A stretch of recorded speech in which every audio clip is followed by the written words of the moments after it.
Hi, this is Diane Jones. Today is Monday, April 20th, 2020.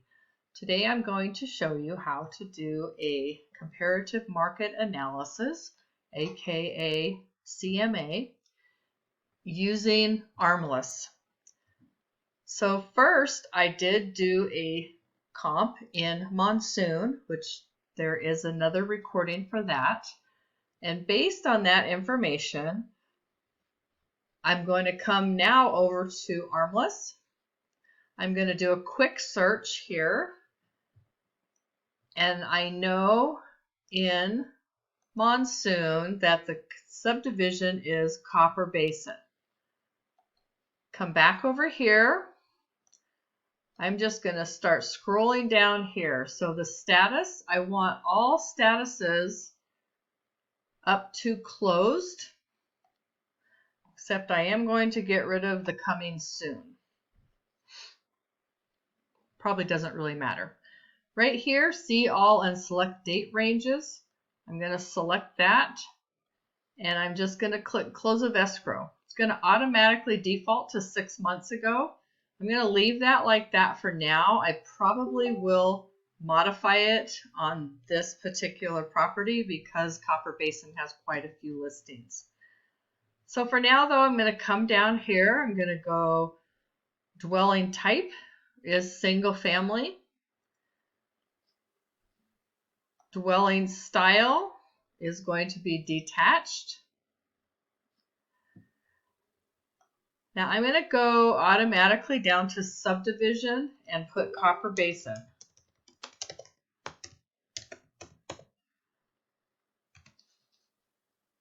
And because this, so I have 110 right here. In this case, this property is a single level, and I only want to compare single to single. I'm going to come to number of interior levels and say the max is 1. That will get that number down to 56. The next piece I want to do, and you can see on the map here that it is all out in that Santan Valley area. 56 is way too many properties. So I'm going to come up here to this close of escrow date and move it to January, so only 3 months of 2020.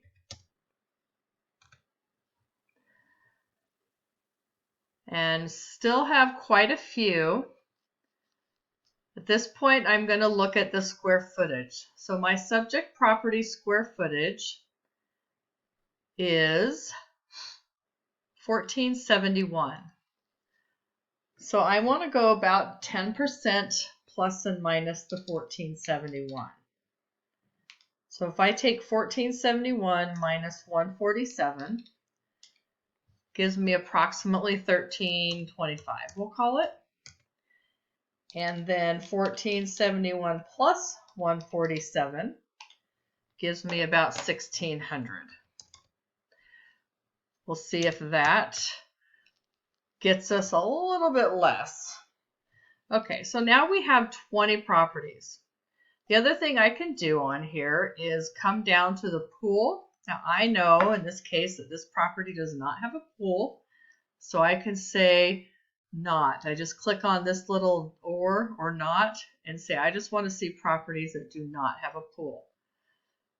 So there's only one. That's kind of strange. So I'm not going to use that because I need more than that.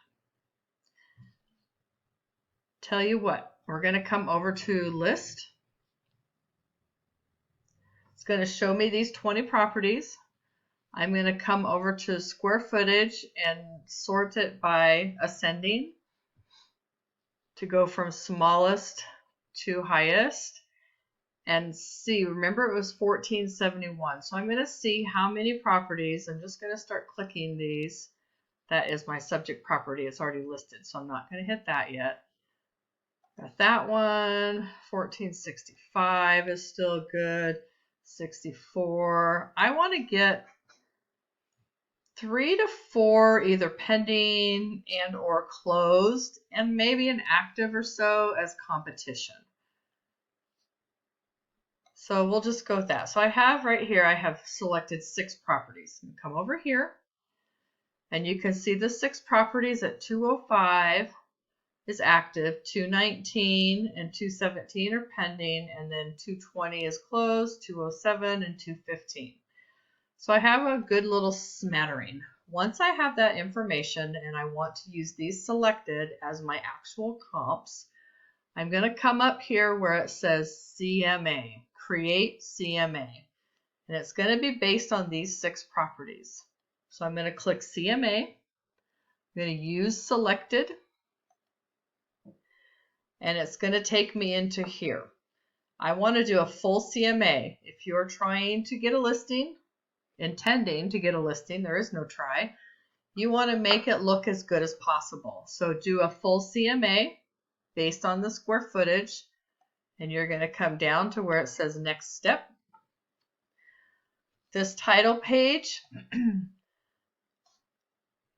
in your profile you can make some default signatures and stuff here for your title page, which will show up when it's all said and done. But for now, we're just going to go through here. You're going to click on, actually, I use the property address to do this so that when I save it, we'll be able to see. Okay, P-H-I-T-E, graphite, P-H-I-T-E. I've already done this one, so I don't want to do too much else. I don't put anything in comments because I'm going to talk to them about it, and then hit next step. Subject property, meaning the property that you're comparing. In this case, I do already have it listed, but if I'm pretending like I didn't, I would come back to the property and find the past listing. This already has a listing, so I'm just going to use that. But you can put a previous listing number in here. So I'm going to copy that. I'm going to come back over here. It can be something from 10 years ago. As long as it's an MLS listing number, you can put that in here. Hit submit, and what it's going to do is pull the information, pull whatever photo you have over here. The bedrooms, bathrooms, square footage, and stuff like that is already populated in here, and you won't have to add that. Then you would hit next step. It's going to show you the properties. These are the 6 properties that we had selected previously. Hit next step.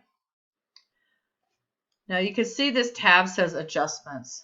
Personally, I don't add or subtract for adjustments. This is something more of an appraiser would do. I don't feel like I have that knowledge, so I just leave that as it is and hit next step down here. This is going to give some price analysis. This is more of the statistical side of things. You can look through there and see what those mean. Hit next step.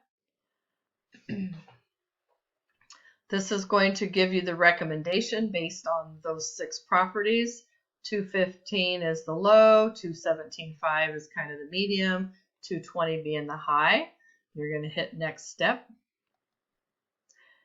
And this is where it's going to say, well, what do you want to show? So I go through, I want the cover sheet. I do want a side-by-side comparison. The description. What I don't do, though, is the statistical summary. What I find is if I give that information as far as the recommendation to a seller, they get caught up in that number, and if that number isn't totally supported based on the condition of their property, I don't want to have any false impressions about what the price might be.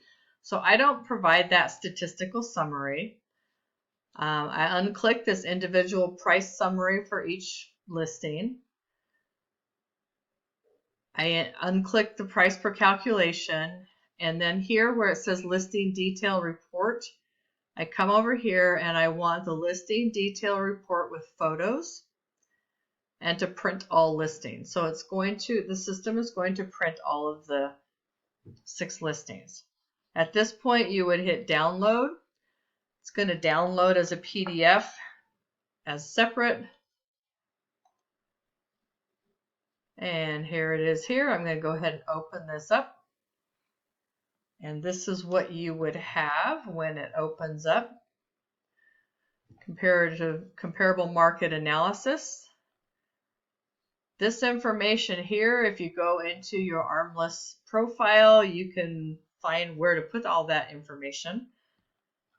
It's going to give you a map of the properties. This little pin is the actual property, and then it shows you where the other ones are around there that it's comparing to. This is just the details about the property.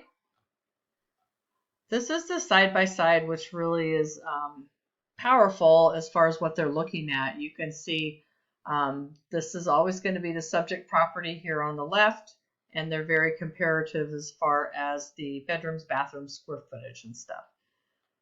It's going to have one more page of that.